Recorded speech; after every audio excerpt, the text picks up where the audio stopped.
my introduction would be Dan is possibly the most technically accomplished Clawhammer player I've seen. I don't know how else I could introduce you, but you'll do a better job. We'll go with that. That's fine.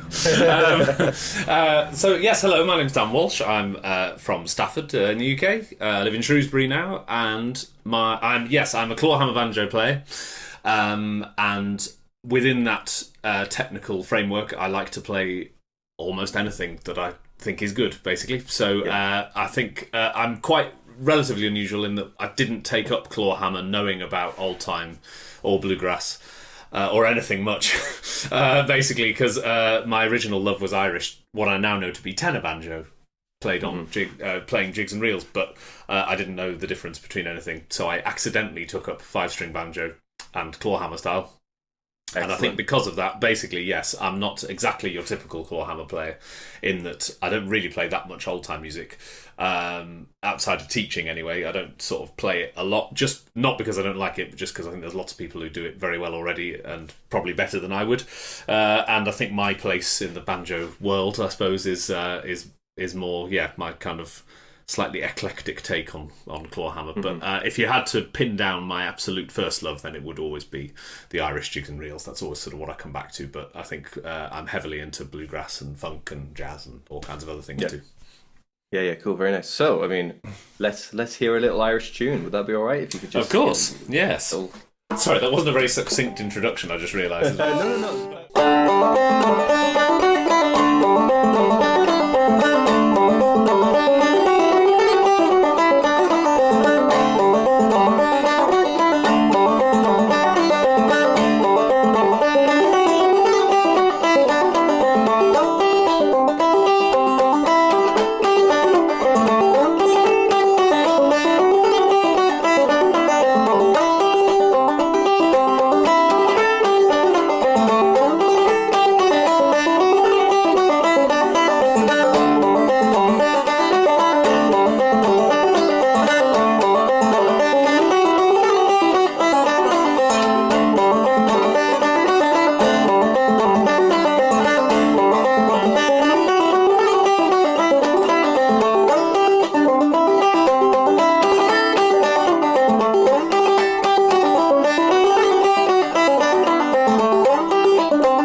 Excellent. So what's the name of that tune? The Old Bush. The Old Bush. Very nice. Yeah. I mean, that's excellent, right? So that's one of my favourites. So just take us through the story of Dan Walsh as a young lad in Stafford, right? How old were you when you first picked up the banjo? Was it your first instrument? All these kind of standard questions, but also how did you end up not knowing what type of banjo you were into, and how did you end up with Clawhammer then? It feels quite random. Yeah, it is. So I was 13 when I took a banjo. I was already playing guitar, actually. I started guitar when I was about 9. And I think like most kids, guitar actually was the ambition really for ages. And when I was I was always obsessed with music, but I had these different musical tastes kind of working side by side, because my parents aren't musicians, but they're big music fans. So, and I never had that thing of you can't like what your parents like. I never really cared about that. I either liked it or I didn't. So my dad was really into the Irish folk side, so that kind of came from him really.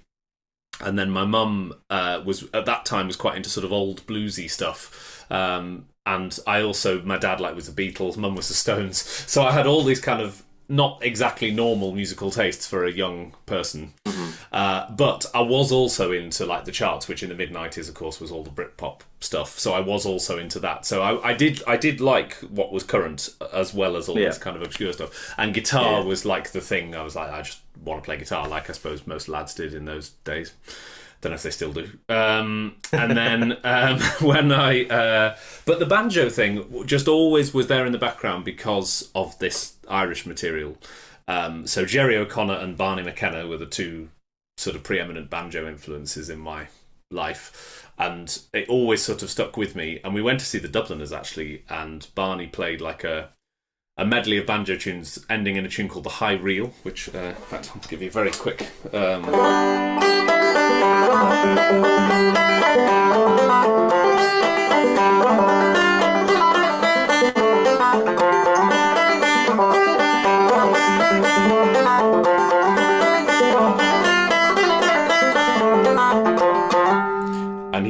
that was the last tune in the set, and it just got faster and faster and faster and faster. And I thought, I love that. I just want to be. I want to do that. So anyway, yeah, I decided to take up banjo, still thinking it would be like a secondary thing to the guitar. Little did I know. And basically, in answer to your question about how on earth did you end up playing the wrong thing, it was a very different time. The internet existed, but it wasn't like the internet like it is now. Yeah. So whereas you would just Google, well, for one thing, you can learn online, which you couldn't then. And you could look up pretty much anything. It just wasn't really the thing, and I didn't grow up in a folky circle where anybody would know the difference between banjos or banjo styles. There was nobody around me who would know any of that stuff. So we went to Staffordshire Music Centre, as was, and there was a business card for George Davis, the legend, from Cannock, not far from Stafford, who said he teaches 5-string melodic clawhammer banjo, which we didn't really know much about. And I think my parents on the phone said he's really into this Irish stuff, and George said, yeah, that's fine. And then when I went for my first lesson, he played me. Let's show you what he played me. Actually, he played me "Off to California," which I knew from a Dubliners record. So I knew it from.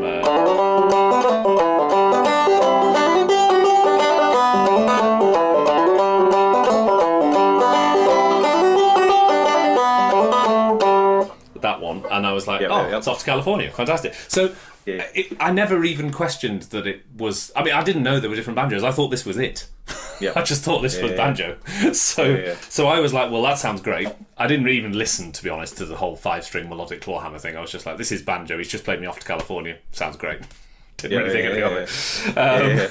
And then, oh god, it was ages till I discovered that I was playing the wrong thing. Ages. Like it was. When you say that, do you mean it's sometime in the last 2 years or something like that? Oh no, I'm joking. But I was yeah. No, it was, but it was probably the best part of 18 months, 2 years into playing. And I suppose it was just. I can tell you exactly what it was. Actually, I saw the Pogues and the Dubliners on Top of the Pops 2. It was the Irish Rover from Top of the Pops, and they had the two banjo players alongside each other, and that's when I noticed they were doing different things. And the main thing I noticed was that Barney was using a pick, which I, of course, wasn't. And Barney was my hero, and he didn't have the 5th string either. So I thought, well, there's got to be something here. And I asked George, and he explained all. And I was like, you couldn't have mentioned this when I started. I love that. So I'm gonna have to come clean with you, Dan. I've been lying to you for the last 18 months. And I bet we all, you're a teacher. We probably all do it a little bit. It's one of those where I think if someone contacts you and say, I want to do this, this, and this, you sort of unless they really do ask for something majorly specific. Like if somebody says, I want to play 3-finger style, I definitely say I don't do that. Like I'm not dishonest. But equally, if someone says, I've got a 5-string banjo, I want to play Irish stuff, I'm not going to tell them it's not the normal thing. Because one of my main things in life, to be honest, is it is a normal thing. Because this is my main outlook on the banjo. It's why I find the banjo world lovely and full of fantastic musicians and full of fantastic people, but I do find the very sort of binary approach to clawhammer does old time, and old time, and in many people's eyes it purely does like Frailing rhythmic old time. Even the melodic thing is like sacrilege in some people's eyes, and I just don't understand that. To me, clawhammer is a technique. Beginning and end. It's not a genre of music, so you can apply it to whatever you want, and you can listen to whatever you want. I don't mind that. Obviously, I'm not telling people what to like, but I am actually. But there is sometimes this. You almost feel like you're sinning, and there's just this kind of clawhammer does this, and that's not clawhammer. Well, it is. I totally agree. That's what I don't get. On the teacher thing, I'm slightly guilty of that. Someone gets in touch with me and they go, "Oh, I have a banjo and I love the banjo," and I go, "Oh, yeah. Well, clawhammer is what gangsters play, and 3-finger is what the nerds play. So you probably I don't say it quite like that, but it's a little bit more subtle than that. But at the same time, I am being earnest, and I usually say things like, "Look, there are different learning curves," and I try to explain it. It's like you're actually if you want to play 3-finger, you're probably going to struggle to get it. Like you can hack out a tune with clawhammer relatively quickly compared to 3-finger, just because of the differences. That doesn't mean it's easier or harder. I do tend to be honest, but at the same time, I'm strongly steering them towards Yeah. At least try it. Yeah. Yeah.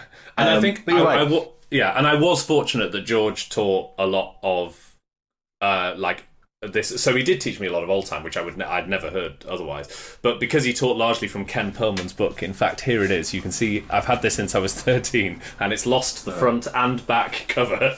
Yeah. And it's completely in pieces. But it like that book, obviously, Ken, you know what Ken's like. He's so melodically inspired. And inspired by the music that I loved. I was really fortunate to find George, who not only was the most open-minded musician ever, and an incredibly accomplished musician in his own right in lots of different fields. I mean, he's an unbelievable jazz pianist, George. You know, he's got lots of strings to his bow.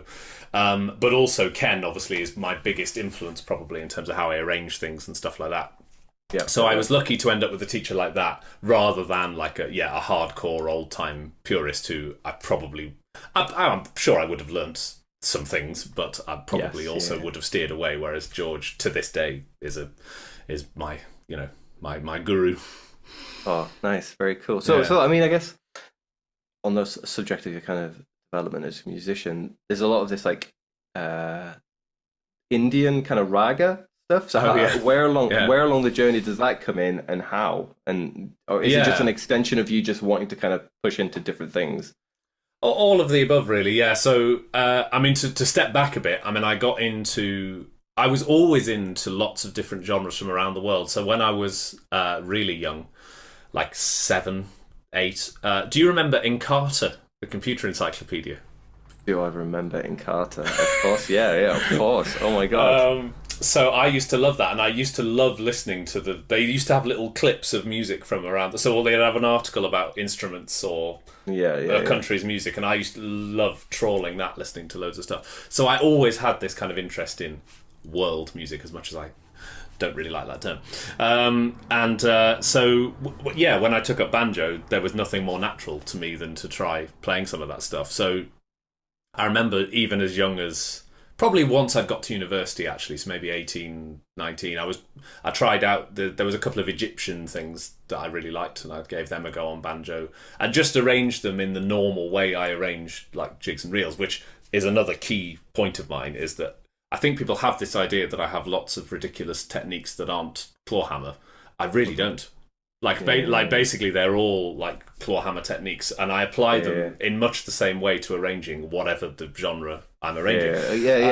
So I want to chime in there, because I kind of was going to ask that in a way, because there's always like little tricks and stuff. But really, I mean, when I watch you playing it, when I talk to like students I have, someone who's been playing a year, and they'll be like, "Well, how do you do this, Jacob?" And at the end of the day, the answer is just, I'm just better at literally everything on the banjo than you are. And I like that sounds really like annoying, but it's like, well, what would you expect, right? I've been playing for like 15 years or something now. That's just how it works, right? And it's the same way. I look at your playing and I'm like, oh, he's literally just better than everything to do with play. That's just how it works. But like, and again, it's I'm not trying to be sycophantic or either way. It's just literally just how it works. It's like I get stuck in this mentality with other things that I've tried learning as an adult, and you're like, what trick am I missing, like with this skill set? Like, what trick am I missing? It's like, no. It's like, if you just keep getting better at the basics, you will keep getting better. That's all it is. Like, you just keep drilling the basics, and then actually, if you notice that maybe one of your fingers is doing some really inefficient motion, you just get a little bit better at that, and you work on that, blah blah blah, things like that. For the most part, there's always going to be like some weird little trick, like some people do an up pluck or alternate string pull-offs. I hate alternate string pull-offs, but maybe we'll get to that. Love them. Well, clearly I'm wrong then. But it is for the most part, beyond those tiny little edge cases, it really is just like, just keep. I mean, I'm kind of talking to people watching now. Like, really, the answer is just like, and again, it's the way I phrase it there is potentially daunting and a little bit obnoxious to people, but it's like literally it just takes getting better at everything, and it's just perseverance and just constant practice.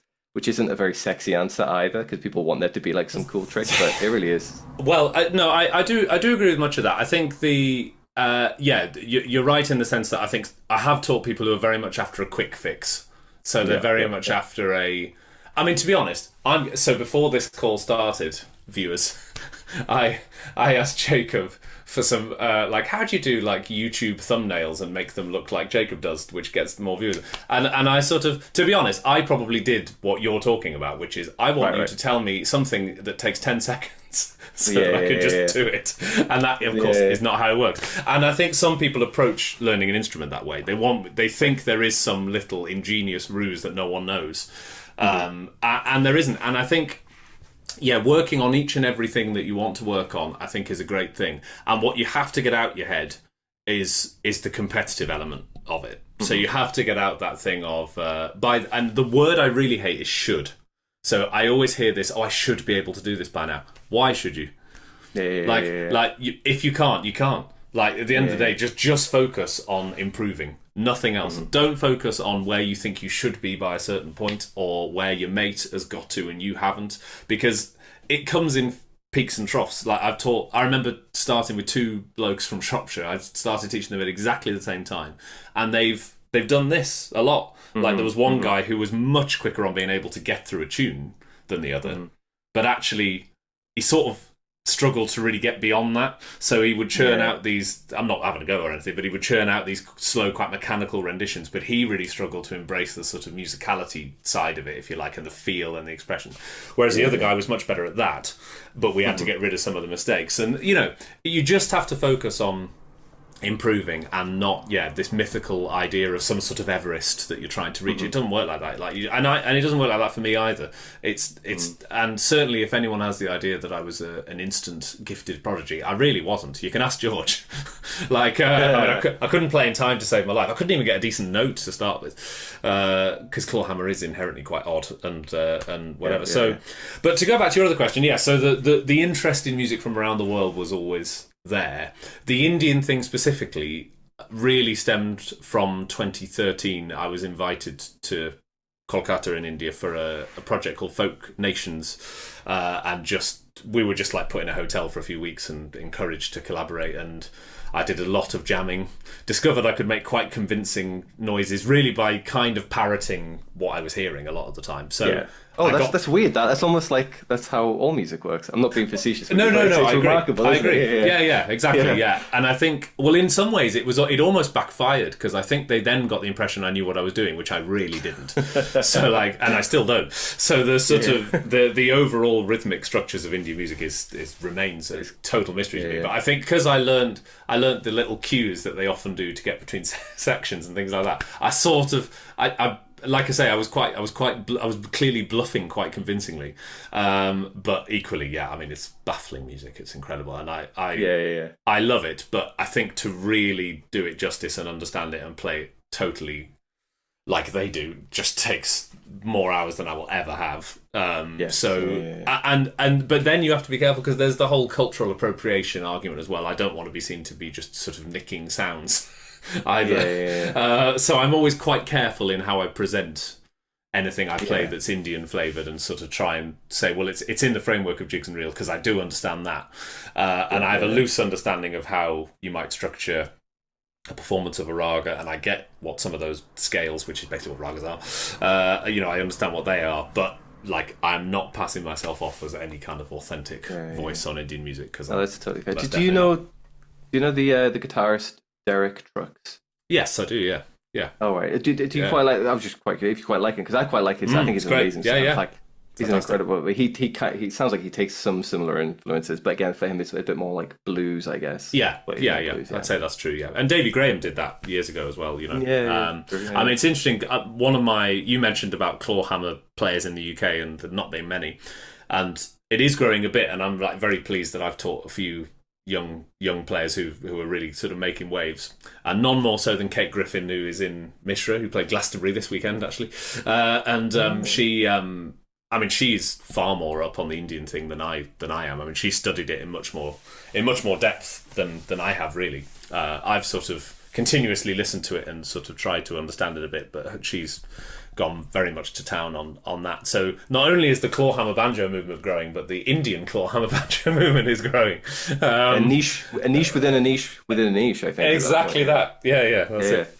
That's great. It's cool. I find, so I mean, maybe it's different because I'm in Bristol. Maybe it's a little bit different, but I find Clawhammer has like a big like punk appeal, which is not necessarily what I expected. Maybe you see different types of students, but for me, a significant portion of my students are kind of the ones that some of them who specifically came, not the ones I pushed into Clawhammer, but the ones who came being like, I want to learn Clawhammer. Right. They're kind of like they're very punky. They're into punk music and they want to play punk stuff on it, and folk music as well. I think there's like a connection with folk and punk there, with like the kind of political kind of. Certainly, yeah. I was just going to say from a social point of view, yeah. I mean, I've definitely had a few people who, in those sort of folk punky Dropkick Murphys type thing, that type setup. I've certainly taught a few people who, where Clawhammer does lend itself to that, because I guess it lends itself to thrashing slightly more. I guess. But to be honest, most people who come for lessons, I don't know whether at least half anyway, don't have the first idea of which style they want to learn. I think they just like banjo. Yeah. Like, do you know what I mean? I think they just like banjo, which was basically what I was, the boat I was in, really. I know I had the Irish thing, and that was definitely the real clincher, but actually it wasn't just that. I think I did just like the sound of banjo. And at that time, now that I think about it, at that time, there were quite a few guitar bands like Travis and Super Furry Animals, and where they had banjo on albums. That was I remember Sing. Sing was the big hit for Travis, and Flowers in the Window. So both of those had banjo on. So actually, there was Flowers in the Window. I've not heard that Flowers in the Window song since it came out. Probably does that have a banjo in it? Yeah, it's really nice. I have to go listen to that. I've not. I say that I think it's a 6-string job. I think it's like a Git Joe. Or right, whatever you want to call it. I mean, that's not acceptable. Yeah. But I think I liked the fact that I enjoyed the banjo and the Thrills. That was another one. The Irish band, the Thrills. They were the same. They had banjo all over their record as well. So there were a few bands at the time where the banjo was in there. So I think I liked it in a pop setting as well as an Irish setting. I still hadn't heard any of the bluegrass stuff. That I only really heard that when her brother came out, which was about a year later. So that's when I got into the American stuff. And to this day, with every respect to the old time lot, and I know I'm going to get pilloried for this, but I am much more bluegrass inclined than old time inclined generally. Right. Yeah. That's fair. And hopefully, no one will pillory you from my YouTube channel. No one knew anyway. But I mean, the pillory thing is interesting because I don't know how much you get it, but I've seen comment on forums and stuff about you, people saying like, "Oh, this guy's."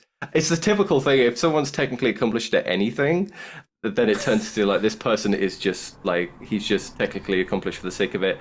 He's not letting the notes breathe. I don't know if I've seen these specific comments. I'm just seeing everything I can think of that people say. It's the same stuff. It happens every generation with every instrument. If someone's like technically accomplished, or significantly more so than like I guess a previous generation, then people like lose their shit. And it's kind of what you said before, where people have like very specific genre ideas and that's just not what we do with Clawhammer.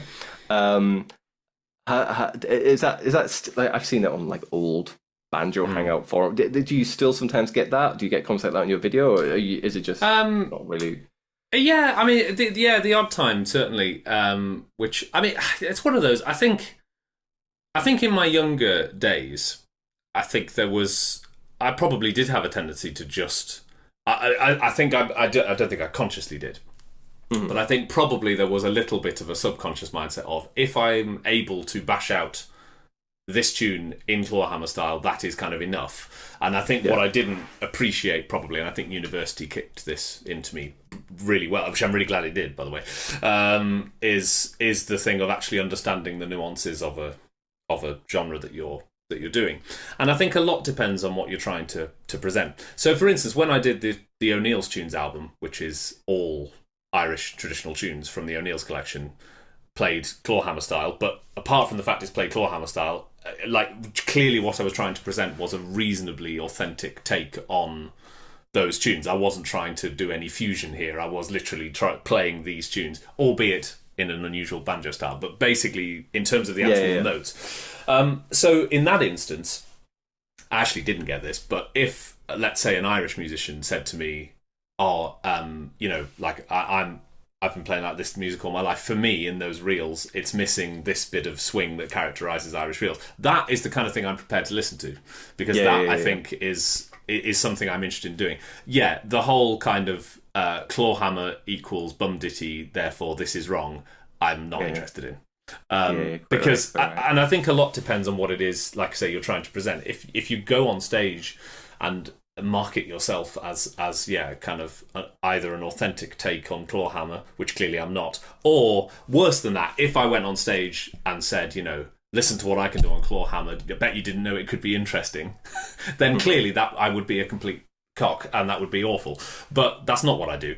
I don't even think that specifically wouldn't be that awful. I don't think, but I mean, it depends. But it's just not. Yeah, but that would imply, I think, a lack of respect on my part for what Clawhammer does do in lots of people's eyes, and I genuinely don't have that lack of respect. I think all-time playing's terrific. That's true. I guess I'm thinking about what kind of audience. I didn't have in mind that you were thinking about an old time. I just think of a general audience who probably wouldn't even know what Clawhammer is. So yeah. There's that. Sure. If it's just a general, you could. I mean, I've turned up and just played an open mic night with Clawhammer. People are just like, what the hell are you doing? Yes, and likewise, and that's how I started. Like years ago, open mics in Stafford was where I started out. But I think that's the bit I really struggle with, and I do find baffling as well. I don't understand. Nobody tells a guitarist, you I don't know, what's an example, that you can only play flamenco.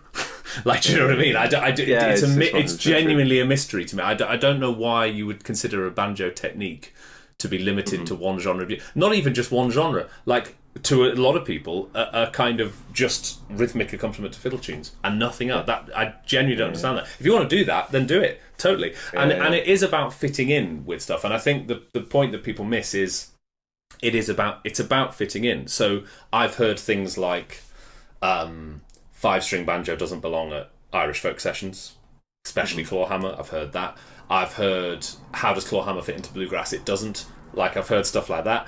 And those things would be true if the person concerned goes... Like, if I went into an Irish session and bashed Bum Ditty really loudly over all the tunes, then no, it doesn't belong there. I kind of want to see it now. I do kind of want to see it. Yeah.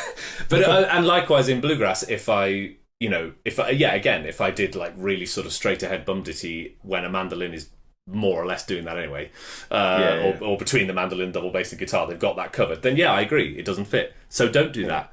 Adapt it. Like, make it work. So when I play in a bluegrass setting, I barely play any chords at all, because I'm basically imitating a bit of what three-finger players do, but with a kind of Clawhammer slant. And the same with Irish stuff. I'm basically trying to emulate tenor banjo, but with the distinctive rhythmic qualities that Clawhammer has. So hopefully it does fit in. And I've been to many Irish sessions, and I fit in fine, but that's because I've made an effort to fit in. So, like I say, Clawhammer would be limited to old time if that's all you do. So I don't. Basically, that's really what it comes down to me. I think that's but that doesn't make me better. I'm really keen to point that out. That doesn't make me any better than anybody else. It honestly doesn't. Like, it's not about. But playing something that isn't old time on Clawhammer is not to be clever. I play the music that I like to play, and I just like to try and fit in with what I like to fit in with. So as I say, I'm really, really happy to listen to constructive things, and I have listened to. I mean, that's what I went to university for. I got absolutely flayed alive for the way I played Scottish tunes by Scottish fiddlers, but I'm really glad I did, because now I understand those tunes a million times better than I would have done. But that was a really valid criticism of playing tunes poorly, not your style should do this, so stop. That's what I can't be dealing with. That makes perfect sense. It's interesting because as a player, I am supremely inauthentic. You could not get less authentic than me. I mean, I would even say that I kind of don't care at all about, like, whether I'm playing any traditional, maybe Irish folk tune or whatever, remotely authentic. But again, I would never pretend to do it. I literally just absolutely. I just do completely my way. I love loads of folk music, of course, and that's why I came up to acoustic guitar as well as, like, the banjo. Yeah.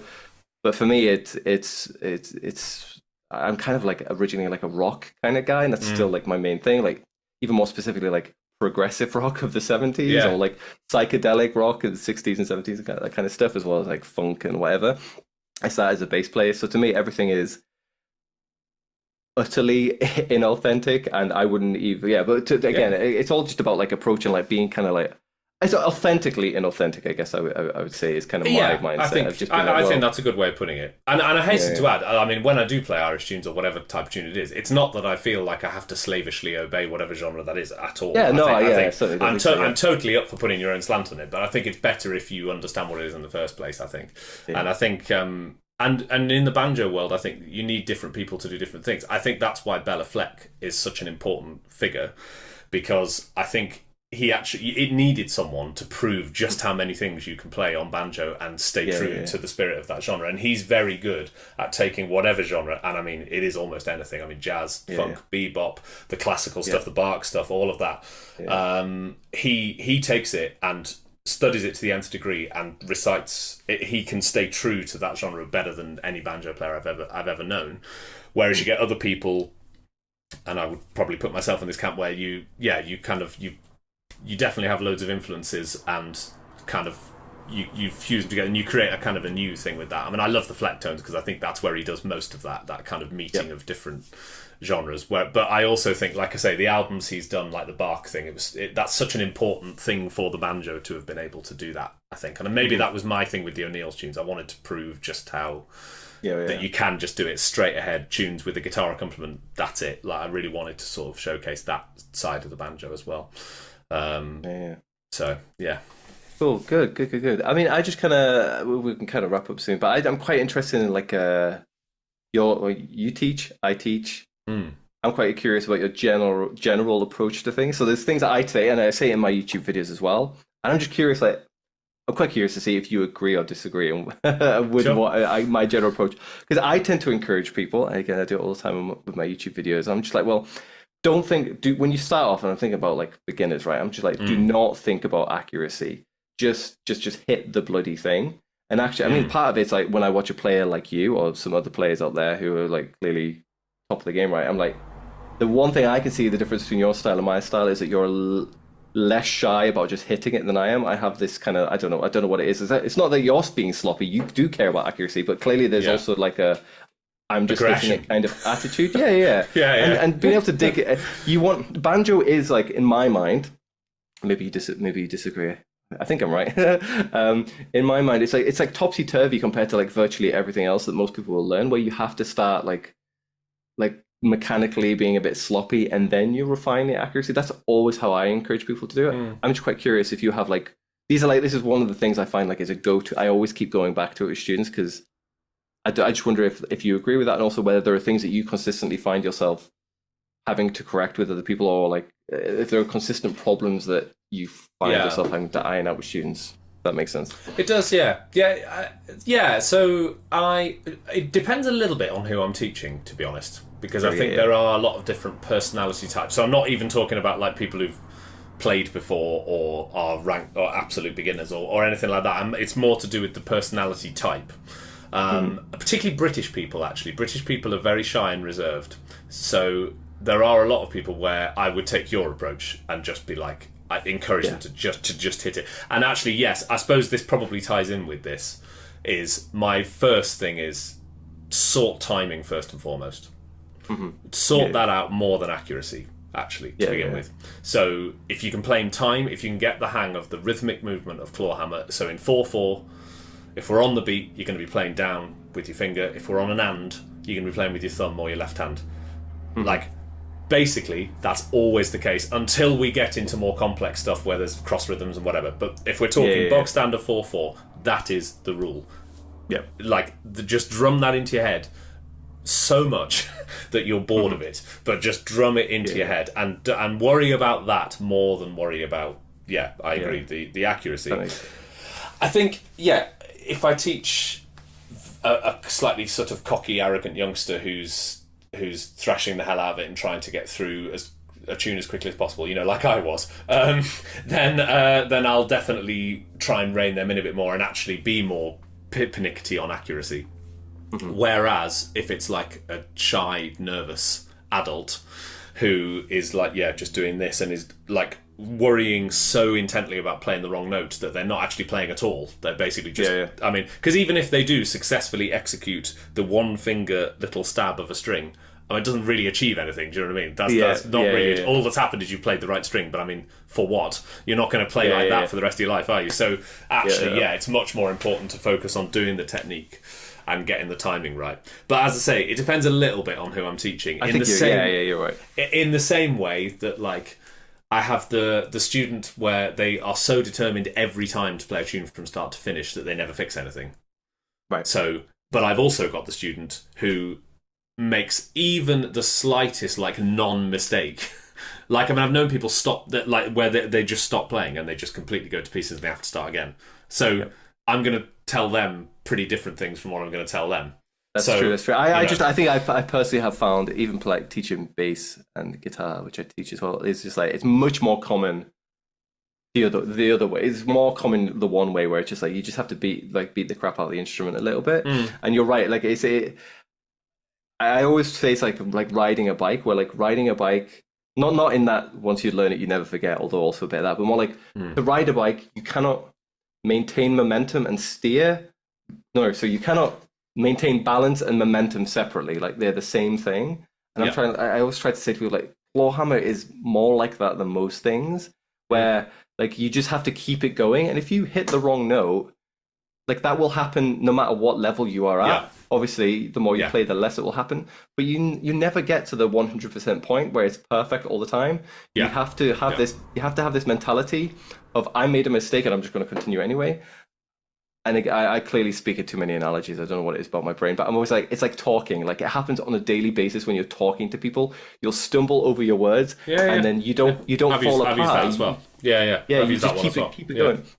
And then I think most people then, it's interesting because they get it on like an intellectual level and they could like repeat it back to me and they know that. And then doing it on an instinctual level is a whole other thing, of course, which you obviously have to learn. I think completely. I think it's really interesting. So many people I teach where they just say like, Clawhammer sounds really like almost like mindful meditation. Do you know what I mean? Where like don't be tense, don't be too tense, just hit the instrument, don't worry too much. And I'm like, you know what? You're quite right. Actually, there is this like kind of weird mindful. I think there probably is for being good at anything. But I think Clawhammer is a big thing because it has that. It does have that attitude of you just have to hit it. And at the end of the day, we're tuned to G. Like you're not going to hit a string that sounds that bad, really. At the end of the day, unless it's in the key of G sharp. I think if you play, no one's ever played better for playing like the Terrified, and no one's ever played better for playing tentatively. So I think the thing I always encourage is play with confidence, even if it's a manufactured fake confidence, and like I say, and dig into it and allow your body to get into that feeling. Don't play like the next note is the most terrifying obstacle in the world, because it isn't. And of course, the great irony is, as well, that if you do like obsess over not playing the next note wrongly, you'll probably play it wrong. Because because your brain, that's all your brain is thinking about it. So you're probably just willing yourself to do it wrong anyway. So and we've all done that. We've all done that. It's the biggest thing to recognize it. What I like to do with my students, I sit them there and I just shout at them, like, "Don't worry, stop worrying, get over it." Until they no, I don't do that obviously. Anyway, no, I think you've only been reported a few times. I mean, it's fine. Only a few times, yeah. The neighbors hear this like outlandish shouting from like the house, and they're just like, "What is going?" I thought he was a music teacher. Why is he abusing people like this? I say to them, like, remember, there is nothing more important than playing Clawhammer well, and if you make a single mistake, like you're worthless. I said, just remember that. Just always have that at the back of have it at the forefront of your mind. In fact, that's what I tell people. That's it. Remove the fear. That's it. Yeah, exactly. Yeah. They should be more scared of me than they are of the band. Sounds good. Seriously, I think I always say music is great. We love music. Obviously, we have careers in music, whatever. It's always good to remind people like it is just music, though. Everyone falls into that trap of I think taking it too seriously. You can take it seriously without taking it too seriously. It's a hard balance. Anyway, I thank you very much for your time. That was a great chat. No, a great pleasure. Thank you. Hopefully my viewers will enjoy this, and for anyone who's watching who hasn't already checked out Dan's stuff, he's got a YouTube page. He's on Spotify and YouTube Music and all that. He's got a few albums out. You play with the Urban Folk Quartet, is that right? Yeah, that's right. Yes, yeah. They've got some good stuff. Was it just last year you put out a version of that Peter Gabriel song. Oh, Salisbury Hill, yeah. Salisbury Hill. Yeah, yeah. That's a very nice version. Again, Yeah. like, you know, it's this kind of taking popular songs. He does a lot of that on his YouTube, taking like a pop or rock song, and dialing the folk all the way up. Okay, Salisbury Hill's a little bit folky already, but you know, we're making it more folky. It's a really nice cover, that, and yeah, it's a good band. Enjoyed So that. anyone out there, go check his stuff out. Thank you very much for your time. It was a great chat. Great pleasure. Thank you.